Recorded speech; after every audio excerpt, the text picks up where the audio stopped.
समोत्पाद वक्र से संबंधित पहले वीडियो में हमने ये जाना कि समोत्पाद वक्र किसे कहा जाता है, समोत्पाद मानचित्र क्या होता है। साथ ही दूसरे वीडियो में हमने समोत्पाद वक्र पर तकनीकी प्रतिस्थापन की दर को समझा था।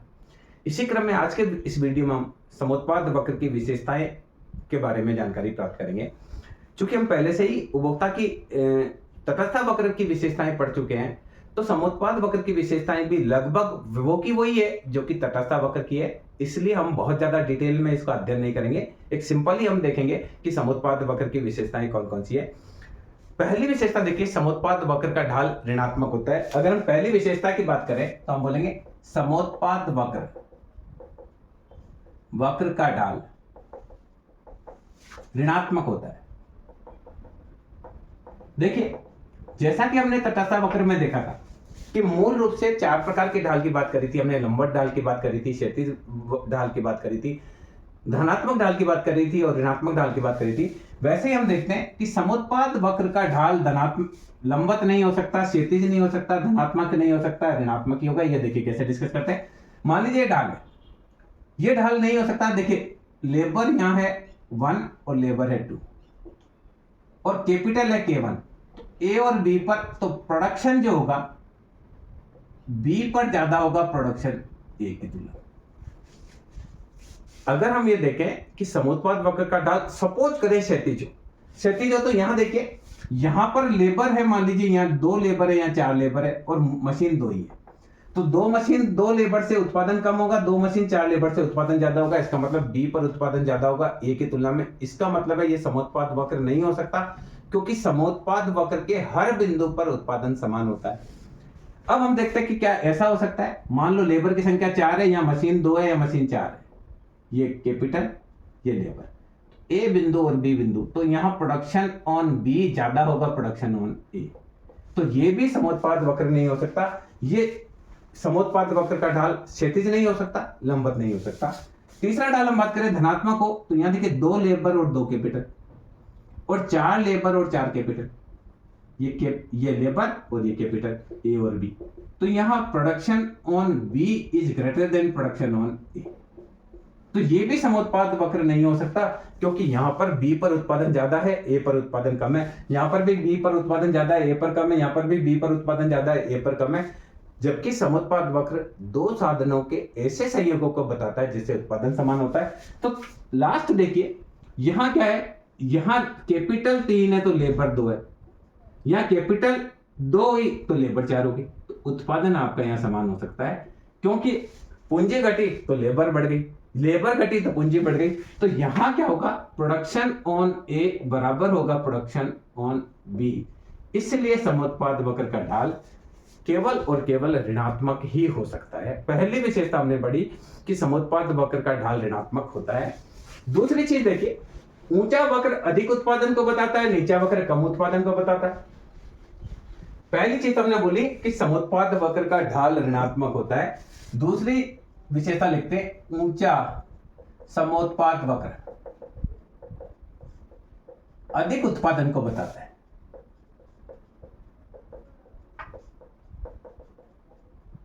ज्यादा उत्पादन को बताएगा। कैसे, देखिए, ये लेबर है, ये कैपिटल है, ये पहला समोत्पाद वक्र है, इसमें 100 का उत्पादन बता रहा है। ये दूसरा है, ये 200 का उत्पादन बता रहा है। ये आइसो प्रोडक्ट तीसरा है, ये 300 का बता रहा है। ये आइसो प्रोडक्ट चौथा है, ये 400 का बता रहा है। तो कहने का तात्पर्य, समोत्पाद वक्र जितना ऊंचा होगा वो उतना ही उत्पादन अधिक बताएगा, जितना नीचा होगा उतना उत्पादन को कम बताएगा।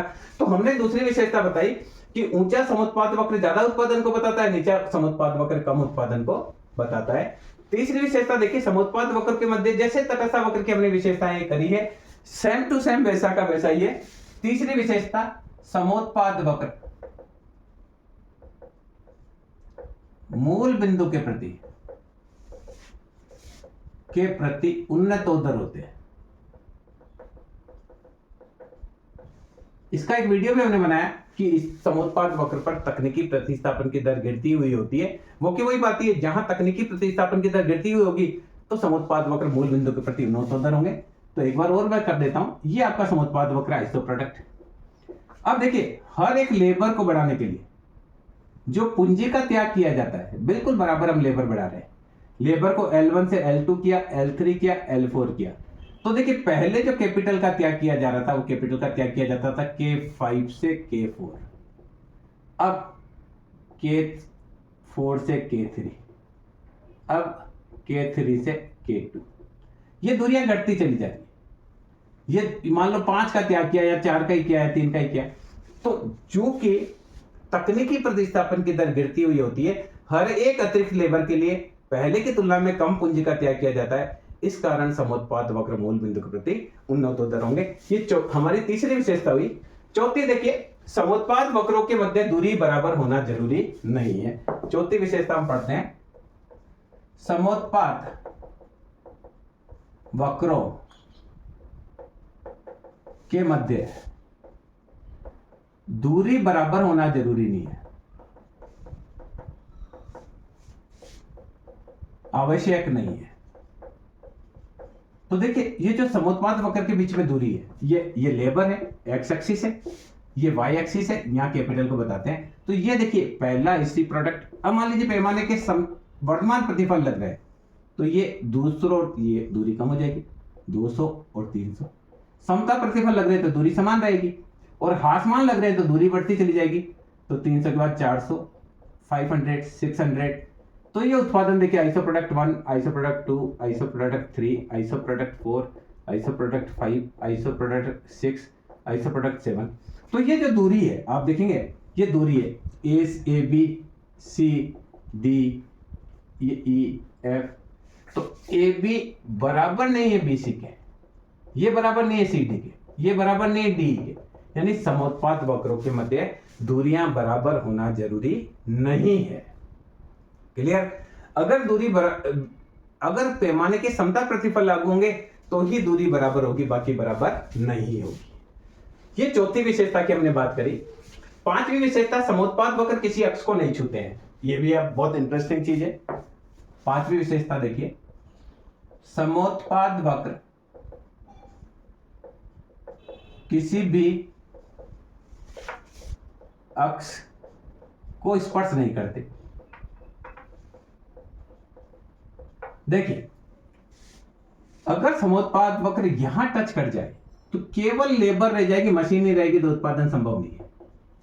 और अगर ये वाई एक्स को टच कर जाए, ये आइसो प्रोडक्ट, तो मशीन रह जाएगी, मशीन रह गई, मान लो K3 मशीन रह गई, लेबर नहीं है।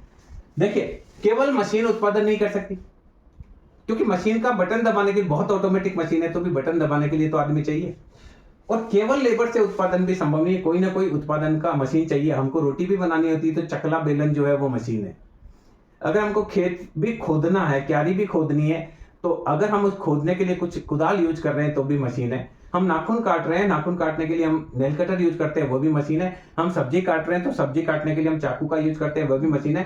तो केवल लेबर से भी उत्पादन संभव नहीं, और केवल कैपिटल से भी उत्पादन संभव नहीं है। यही कारण है कि समोत्पाद वक्र किसी अक्ष को नहीं छूते हैं। दूसरी चीज, हमने समोत्पाद वक्र की जो परिभाषा दी उसमें लिखा है कि समोत्पाद वक्र वह वक्र होता है जिसका प्रत्येक बिंदु दो साधन के संयोग को बताता है। अगर ये यहाँ टच हो जाता है तो यहाँ कैपिटल शून्य हो जाती है, यहाँ टच हो जाता है तो पूंजी शून्य हो जाती है, तो एक ही साधन रह जाता है जो कि समोत्पाद वक्र की मूलभूत मान्यता के विरुद्ध है। तो हम ये कह सकते हैं कि समोत्पाद वक्र कभी भी किसी अक्ष को स्पर्श नहीं करेंगे। अगली चीज देखिए, दो समोत्पाद वक्र कभी भी एक दूसरे को नहीं काटेंगे। जैसा कि हमने तटस्थ वक्र में तो सिद्ध किया था, समोत्पाद वक्र कभी भी एक दूसरे को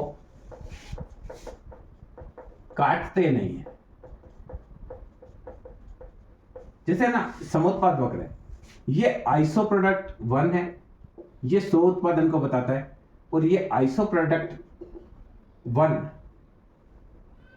देखिए आइसो प्रोडक्ट 1 है, ये 200 का उत्पादन बता रहा है, आइसो प्रोडक्ट 2 है, वो 100 का उत्पादन। संभव नहीं। कैसे संभव नहीं है? कि इस बिंदु पर लेबर भी उतनी है, कैपिटल भी उतनी है, तो एक बार 100 उत्पादन करे, एक बार 200 उत्पादन करे, वो की वही लेबर और कैपिटल एक वक्र पर 100 का उत्पादन कर रही है, एक बार 200 का उत्पादन कर रही है, ये संभव है ही नहीं।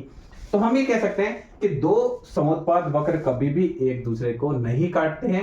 इसका मैथमेटिकल आपको प्रूफ चाहिए तो आप मुझे कमेंट कर देना, मैं आपको अलग से दे दूंगा। बाकी यहां हमको करने की बहुत ज्यादा जरूरत नहीं है। ये हमने छठी विशेषता देखी थी कि समुत्पाद वक्र कभी भी एक दूसरे को नहीं काटते, जैसा का जैसा हमने तटस्थ वक्र में पढ़ा था, सिमिलरली वो का वही है। अगली चीज देखिए, हमने इसकी 6 विशेषताएं देखी समुत्पाद वक्र की। मूल बिंदु के प्रति उत्तरदर होते, काटते नहीं है। अगला 7th विशेषता, कुछ परिस्थिति में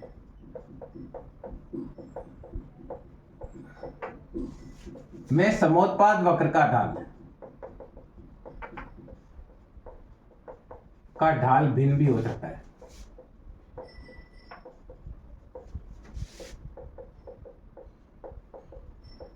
देखिए, पूर्ण प्रतिस्थापन साधन यानी श्रम को पूरी तरह से पूंजी में बदल दिया जा सकता है, पूंजी को पूरी तरह से श्रम में बदल दिया जा सकता है। यानी जितना मशीन उत्पादन करती है उतना ही श्रमिक उत्पादन करता है। मशीन, मान लीजिए एक मशीन है, वो भी 20 मटके बनाती है, एक श्रमिक भी 20 मटके बनाता है, एकदम एक दूसरे के पूर्ण प्रतिस्थापन है। तो समोत्पाद वक्र जो होगा वो इस प्रकार का होगा। आप लेबर की मात्रा बढ़ाइए 1 2 3, उतनी कैपिटल की मात्रा कम कर दीजिए 3 2 1 1 2 3। तो यह देखिए 100 उत्पादन है, ए बिंदु हो चाहे बी बिंदु हो चाहे सी बिंदु हो। यानी यदि साधन पूर्ण प्रतिस्थापन हो, यानी श्रम को पूरी तरीके से मशीन से बदला जा सकता हो और मशीन को पूरी तरह से श्रम से बदला जा सकता हो, तो ऐसी स्थिति में पूर्ण प्रतिस्थापन साधन की स्थिति में जो समोत्पाद वक्र होगा वो होगा वो उन्नतोत्तर ढाल वाला नहीं होगा, बल्कि वह एक सीधी खड़ी रेखा जो कि 45 डिग्री पर गिरती हुई रेखा की भांति होगा। और साधन पूर्ण पूरक हो, जैसे हर एक मशीन के साथ आपको 2 श्रमिक चाहिए, तो ऐसी स्थिति में क्या होगा, पूर्ण पूरक। ये तो प्रतिस्थापन के साधन की बात करिए। पूर्ण प्रतिस्थापन साधन का मतलब है श्रम के स्थान पर पूंजी को काम में लिया जा सकता है, पूंजी के स्थान पर पूरी तरह से श्रम को काम में लिया जा सकता है। तो ऐसा होगा अगर साधन पूर्ण पूरक हो तो समोत्पाद वक्र जो होगा वो इस प्रकार का होगा, आइसो प्रोडक्ट। आपके पास मशीन एक है, इस मशीन पर एक ही लेबर काम कर सकती है। आप ज्यादा लेबर भी काम लेकर आएंगे तो वो मशीन का कोई यूज नहीं है।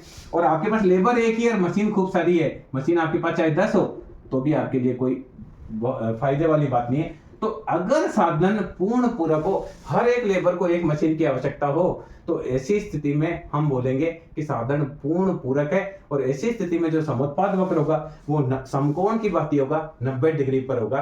तो यहाँ देखिए समोत्पाद वक्र की हमने कुछ विशेषताएं देखी कि इनका ढाल ऋणात्मक होता है, मूल बिंदु के प्रति उन्नतोत्तर होते हैं, ऊंचा वक्र होता है वो अधिक उत्पादन को बताता है, इनके मध्य दूरी बराबर होना जरूरी नहीं है, एक दूसरे को काटते नहीं है, ये किसी अक्ष को स्पर्श नहीं करते हैं। और अगर वस्तुएं पूर्ण प्रतिस्थापन है तो ये 45 डिग्री पर गिरती हुई रेखा की बात होगा। और अगर दोनों साधन पूर्ण पूरक है तो ये 90 डिग्री की बात होगा।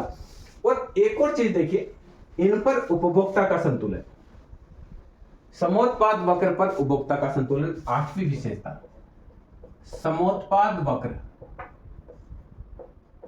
पर उपभोक्ता का संतुलन उस बिंदु पर होता है जहां यह सम लागत रेखा को स्पर्श करता है।